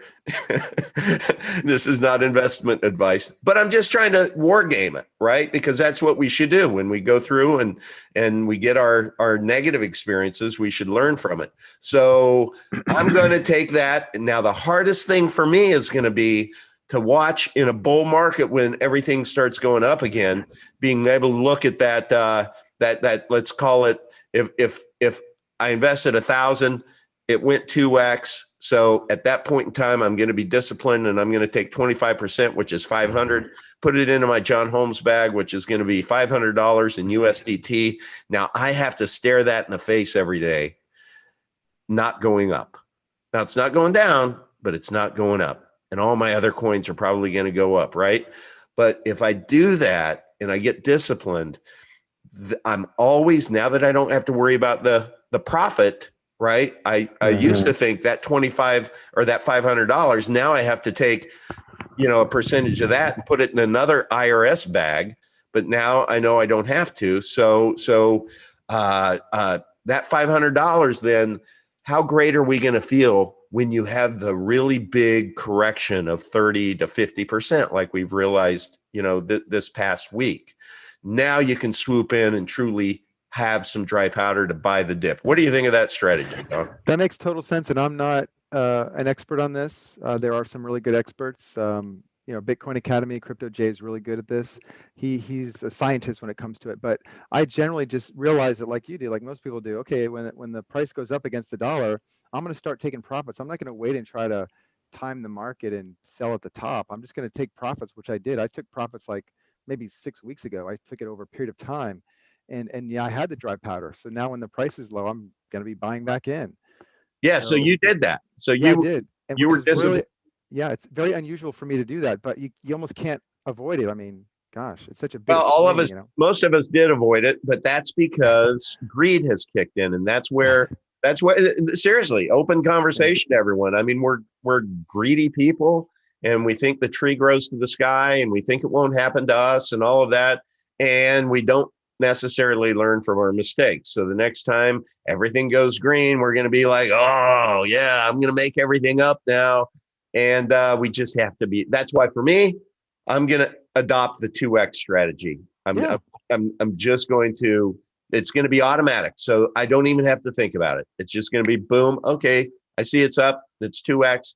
I'm going to take that. That's my John Holmes bag. And then I'm going to feel really, really smug when I can buy the dip. And then I'll be able to tell everyone, well, you should just buy the dip. It's very disciplined. You want to adopt some sort of rules like that and follow the rules without any emotional involvement. Right. Just follow the rules. Yeah. Right. Don't have this delusion. Now that does lead me to a question for those people who did make an investment and then they took their money out.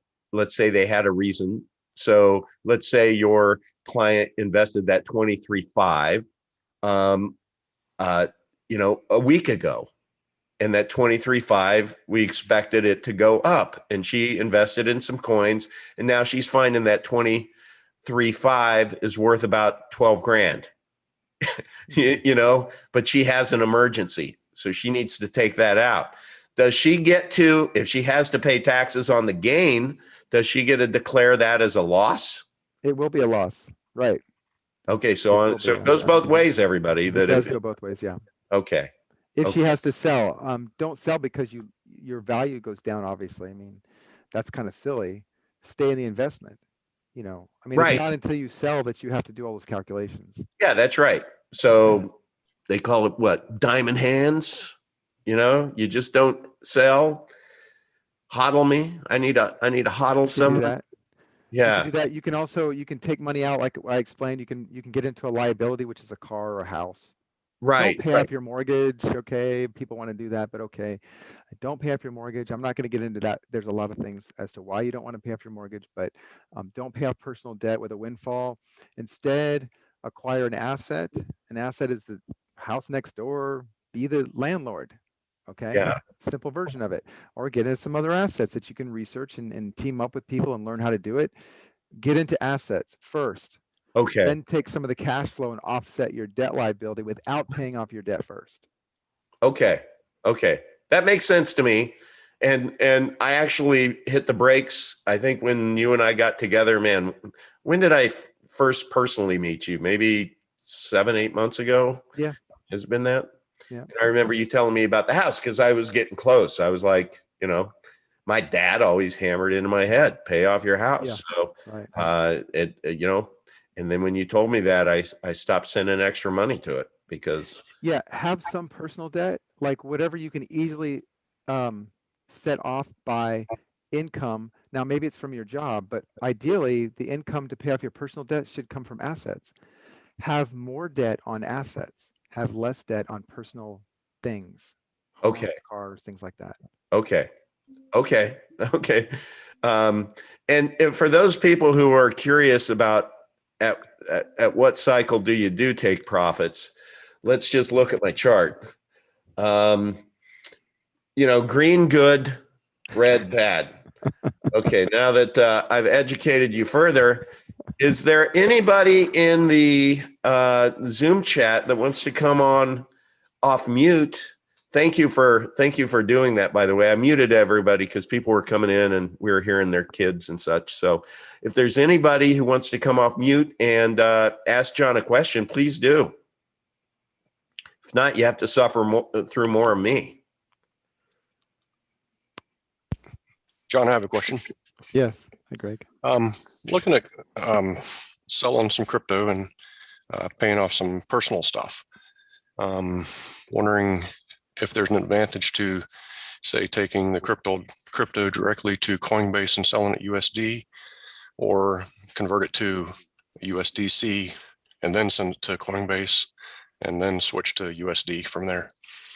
Well, any way to dispose of an asset to pay off a personal debt, if you're talking about, if your idea is to avoid a tax, it doesn't matter how you get the dollars because you're going to pay off a personal debt if that's what you're doing. So either way, even if your Uncle Bob paid it off, it's still your tax liability. Right. I'm expecting to go ahead and pay tax on this. I just was wondering if there was an advantage to either of those. Just do it with the least fees. Okay. My suggestion is for paying off personal debt, you're going to put yourself in a possibly a bigger tax bracket if you pay off your mortgage, for example. That's why I also recommend just take some time. It wouldn't take you but maybe a few months at your leisure to find out how to put a small amount of the money that you would use to pay off your debt, like let's say $150,000 of your mortgage. You could take 15,000 of that and put it into an asset that would make the mortgage payments for you. And then you would not be in a different tax bracket. So just something to think about. Okay. And are you able to give guidance on that through a consultation? Yes. Yeah, Okay. I'll write up the plan. I'll suggest how to do it for your situation. Yes. Okay. And so people would be able to find you at aceofcoins.com and book a consultation directly through there? You can book a consultation. It'll link to privacyfight.io. I'm booked through August though. So do the best you can. If you want to email me directly or try me on Telegram. On Telegram, my address is at JJ Singleton. So that may be another way, or just join my Ace of Coins group on Telegram. And that is only an announcement forum where I announce my Thursday evening calls. So right. I'm actually part of those, and you set up an LLC for me last year, but I'm saving that for the big items. I've just got some personal stuff I want to clear out. Yeah. So Greg, have you been happy with your LLC and how that process went? Yes, everything's working as it should be. I have not taken profits out yet, so I thought I was going to a couple of weeks ago, but I missed my target by about $50. So I still have it. So, okay. All right. But yeah, looking forward to getting some seed money out. Yeah, it's going to be exciting. I talked to a lot of people that have some really incredible ideas of what they're going to do with their new windfall. So I like to see those come to fruition next year. That would be great. That would be great. So the one thing, John, that I was thinking that when you'd mentioned Georgia Real Estate Investment Association, maybe they've already figured this out, but I recently went through the process of co-signing for my daughter's first home. And first of all, I'd set a budget of $250 and I'd put an offer on a home and I was like fourth in line before. I mean, it was crazy. It took like 2 months to even get an offer, you know? So I'm in Florida like you are. So I don't know if it's that crazy everywhere else or just everyone wants to come to Florida and, a 3-bedroom, 2-bath, is going to be at least that. And usually people are given, getting in bidding wars and it's over. But through that process, that was when my crypto portfolio was getting to be rather impressive before this crash. And I was like, man, the real estate company or the lender that figures out how to be able to allow a guy like me or people on this, call or watching to pay their down payment with crypto is going to win big. But the banks, they don't want to look at crypto. They're not going to look at crypto. So are there real estate companies out there or lenders out there, John, that you know of who might play in crypto? Well, I have a partner that he and I set up a service that does this, and we're the only ones that do it right now that I know of. So we actually work with escrow agents or banks or whatever, and we will liquidate cryptos into escrow so that you don't have a gain. There's no 1099, no reporting. We do it legally. So we can do that. So if you want to go use cryptos to buy real estate, which is what I recommend, go through escrow. We can take your coins and put them into escrow for you and have everybody be happy, do the closing, and it's all good. Oh, And gee, there's no you are gain. you are God's gift to humanity. I swear. I mean, Well, I'm serious. You actually solve problems. So that's what I'm trying to do. Yeah. anybody watching right now, it just doesn't have to be Florida based, right? If somebody's buying Doesn't matter. a property and you want to use crypto, you can use John's service. Jeez. We can do that anywhere in the world. We could take a coins, whatever you want, and we can buy them from you and put the money into your escrow account so that you do not have a gain by selling your coins. Selling your coins. You're not actually selling. Gosh. That's a big damn deal. And so now if you want to, that's considered, okay, so let's just use my daughter's scenario, right? $250,000. And so I did because, you taught me, I'm like, okay, interest rates are really low. I know what I can do with the money. Instead of putting 20% down, the PMI is like $80 a month.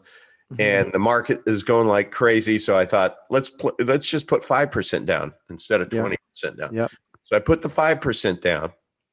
But let's say I wanted to put $50,000 down. And you're telling me that I could use you guys to, okay, let me back the bus up. I need to satisfy my lender that I have $50,000 to be able to get that $200,000 loan then. I would work with you beforehand to get that money into escrow.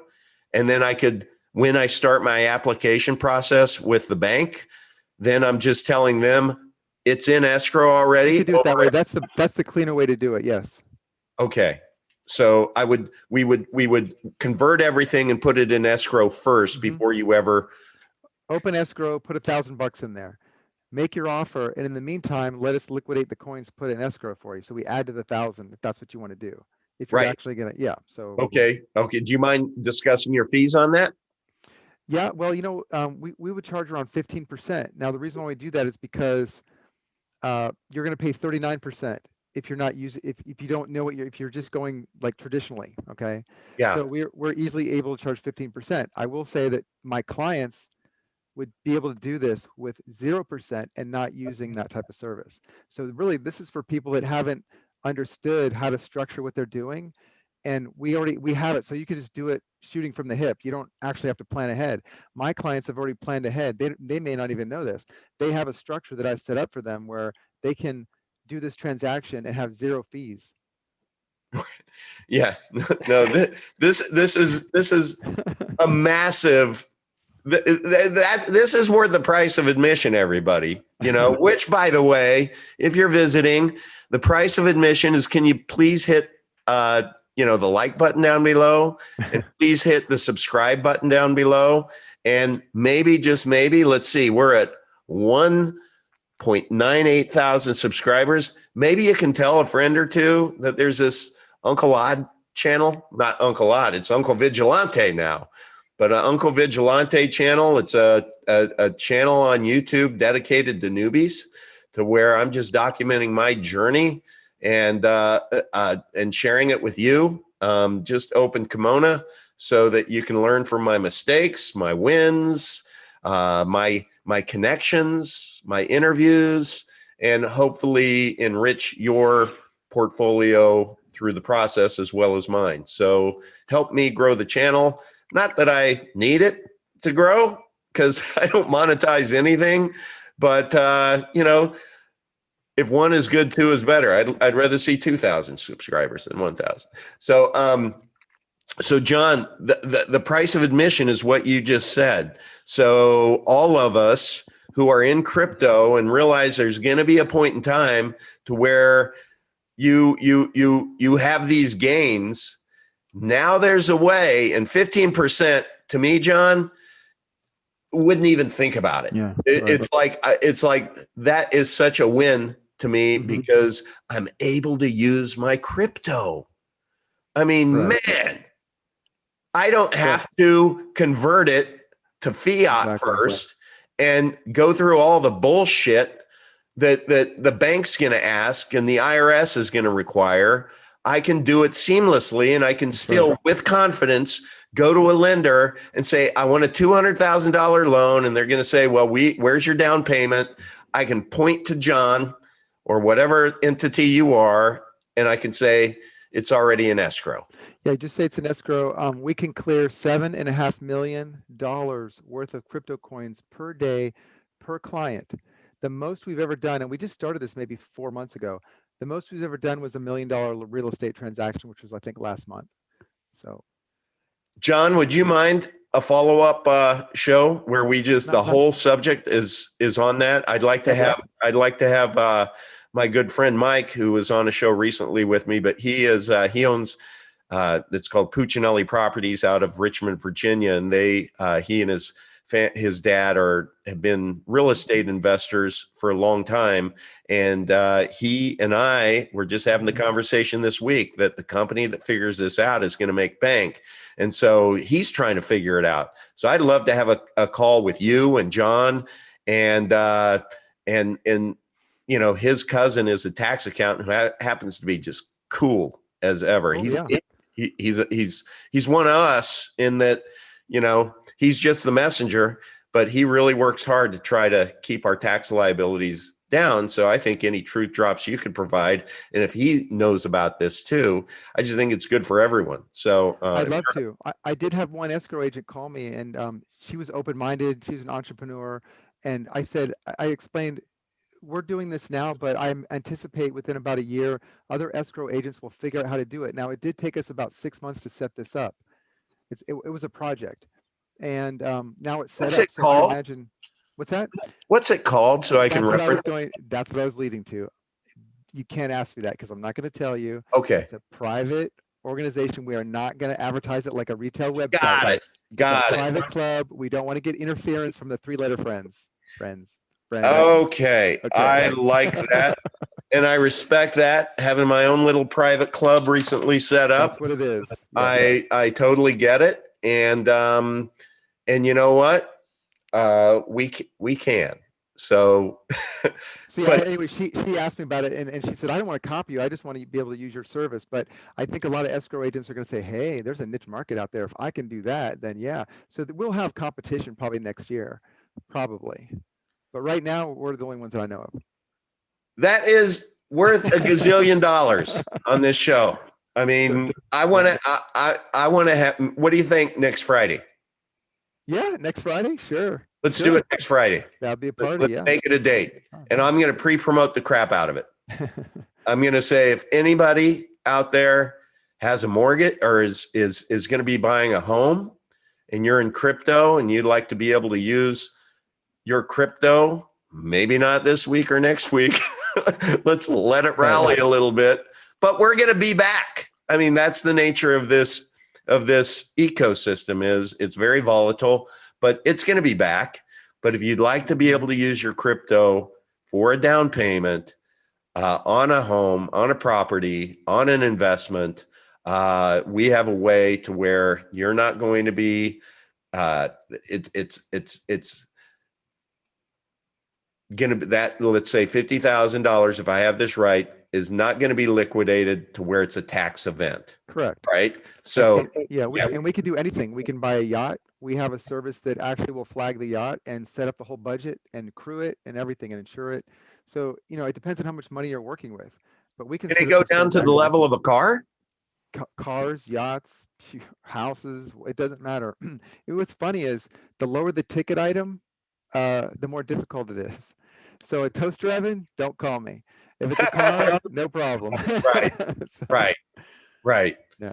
So it's a percentage of the do you have, to avoid the people that want to use your service for, you know, something, a $5,000 something? I mean, No, you're not going to need it for that. No. Yeah, Not for yeah. 20,000. But if you want to buy a car or pay off large debt or buy an asset, I mean, I really hope people want to buy assets. Most people so far just want to buy a house or pay off a mortgage. So fine, we do those too. If you're gonna reach that 7 million mark, 7.5 million mark, it's going to be a lot less than 15% as far as our fee goes. right. Yeah, if you're already structured and you understand how to use an LLC the way I set them up, you're not going to even need to do that type of service because you're already insulated from the tax liability.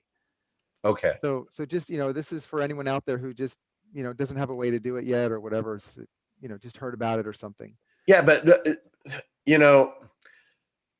I don't know. It's like just going through the process myself recently to know that I could take because I want to keep it simple, to know that I could take my gains in crypto and be able to put them as a down payment on a house, just to keep it simple, through an investment vehicle that you've set up that I can then just point the lender to say, that's where my money is. It's in escrow and you can go verify it. It's ready to be deployed at closing.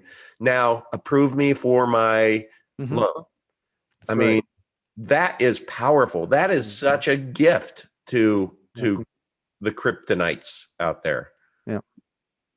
Yeah. Awesome. Yeah. It's going to be exciting. So do something good with that money, y'all. Do something good. Yeah. So let me see some. So yeah, I hear you, Seth, but I'm thinking a little bit differently.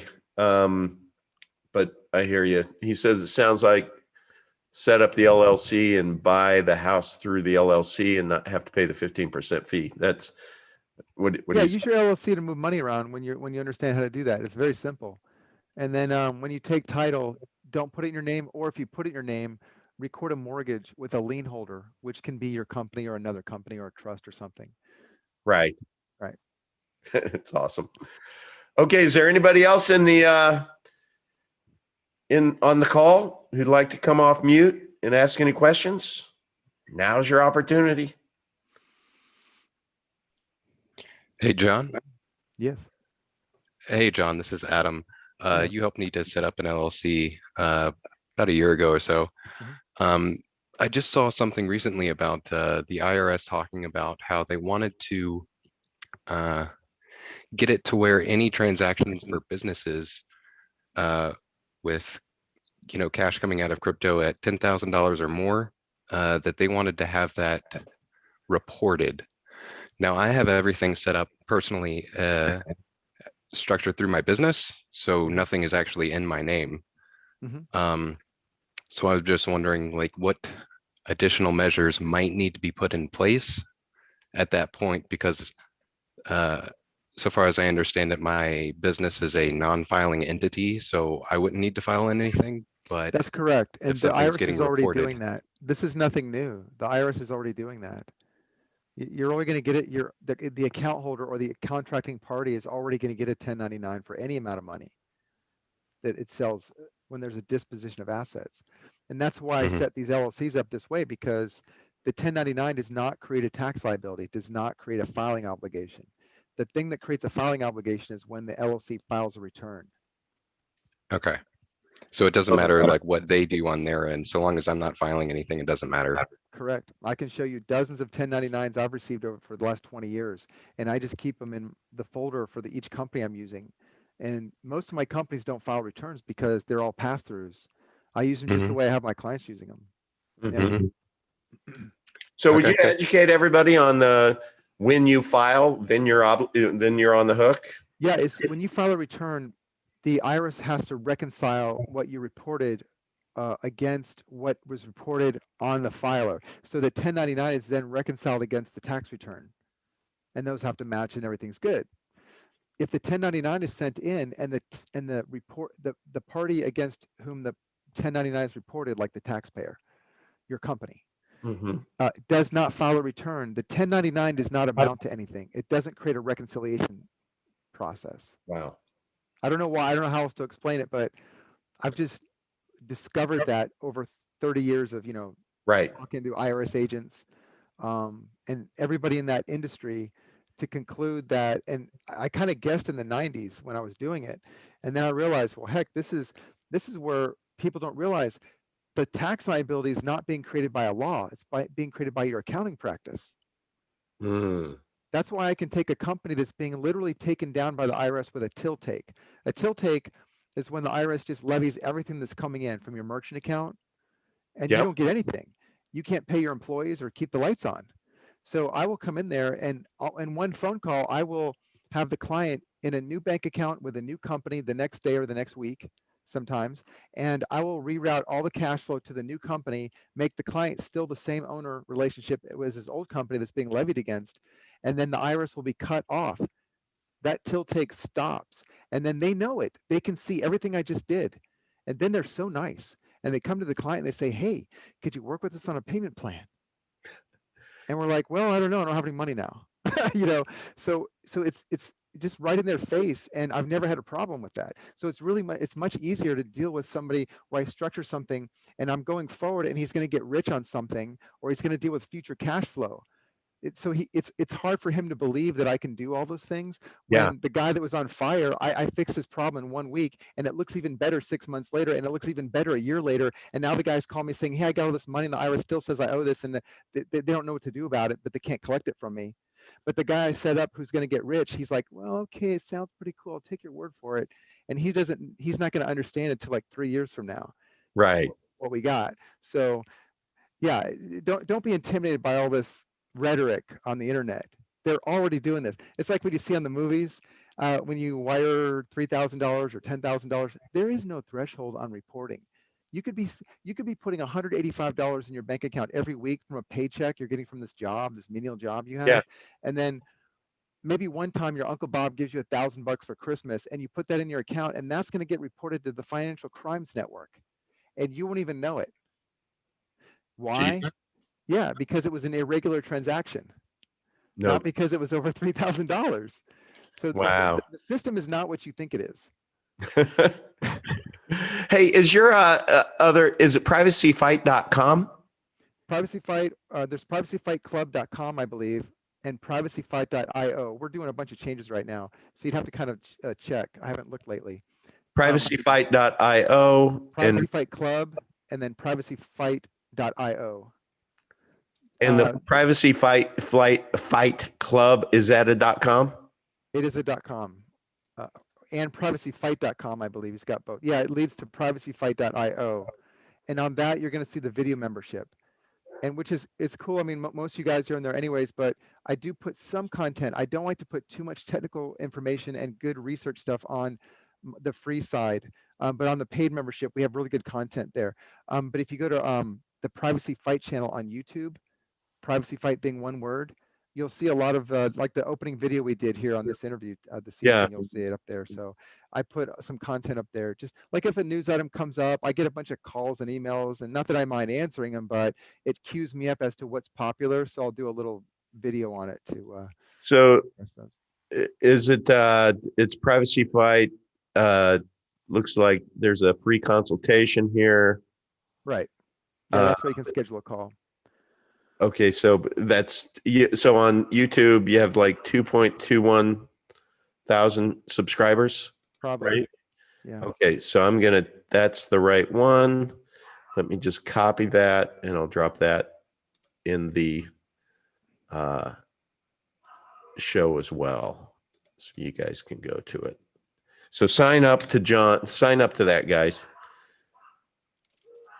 And so really you're a guy who, when your hair's on fire and to go to, you're going to be able to say, take a deep breath. Let's take a look at your statement of facts, and we're going to go ahead and solve for this. And nobody's going to jail in this story, at least right now. Right? Bring me the ugliest case. I could tell you the first 2 years I did this work professionally, the ugliest cases, and I got a lot of them, were people that were facing jail for contempt with the IRS because they didn't handle themselves correctly. And in some cases, I actually walked into the court and talked to the judge myself and got the person out of that situation, and no one's ever been punished or penalized or gone to jail or anything in any of those situations. And I've handled well over 30,000 types of collections and cases and disputes and ugliness, crazy stuff. Everybody listen to that. Over 30,000 Yeah. types And of I cases. couldn't do that by myself. I've had really good people working for me, and that I trained them and they did the work. I did the core work and they helped, facilitate all the communications. But Right. yeah, it's been well over 30,000. But you're not an attorney. Nope, not. You're not an accountant. I'm not an attorney, not an accountant. I do not bill by the hour. I don't take an interest in what my client does. So if he gets rich, I don't get a piece of that. I don't want a piece of it. If he loses money, again, it's not my responsibility. I don't think anyone's lost money because of what I told him. So, but yeah, I have certain rules I follow. So on your privacyfight.io that you have a paywall. So what is the investment, not the cost? What's the investment for people to get access? The investment is a couple $100. If you want just, I priced it in 3 levels. There's basic, premium, and ultimate. The basic talks about debt collections and liabilities and getting out of it, putting out the fires. And there's just a lot of content on that. Some of it's technical. Then the premium gets into a little bit more, like, for example, I might talk about equity stripping, because I'm not going to talk about equity stripping when I'm going to put out the fire. I put out the fire, I get you out of the hot water, whatever the problem is. And then we talk about equity stripping and reorganizing what you're doing. And then when we get into the ultimate level, this is more of your crypto investor type group, your niche market. So it depends on, but yeah, I want to really develop that out. In fact, on the ultimate level, which I believe is $600. I mean, the way I look at it is like this: it's free, because to you guys, $600, is nothing when you're done with the investment. But right. I want to bring in some people that can talk about what I would call mergers and acquisitions, that can do placement of millions of dollars of capital into private equity. Because this is not my expertise, but I can bring in people and we can talk about some plans and connect you in and this sort of thing. So I know a lot of people are going to have some money to put up somewhere. So, well, at least last week. Well, I mean, I think a lot of you guys out there are cool cucumbers. I'm sure you saw this coming, okay? And you're not newbies. Even if you are newbies, I think you're a little bit sophisticated from people I've talked to. I think most of you guys are somewhat sophisticated, and you saw this coming, and you still have that dry powder because you took your profits, or some of them, and you're getting in there and saying, yeah, great, thank you very much, $39,000 Bitcoin. You're talking to me six months from now. By the way, you just started talking to me in the future. Okay. Yeah. Today, no, I'm still John Holmes as a verb. Okay. I was not the smart one with the dry powder. I was fully deployed, but look, we learn, and I haven't lost any money. It's because I haven't sold. Exactly. And all the machinations and all the drama that you're experiencing right now, newbie or not, in 3 years, when you tell people the money you made, if you want to, which I don't recommend, but if you have a vague discussion with someone about it, you will just look like a genius. No matter what you look like right now, you're just gonna look like a genius, and you don't have to be. So. Yeah. Well, I just keep going back to, I remember, like, I'm a big fan of the Dollar Vigilante and the Crypto Vigilante, Jeff Berwick and Rafael Levarde.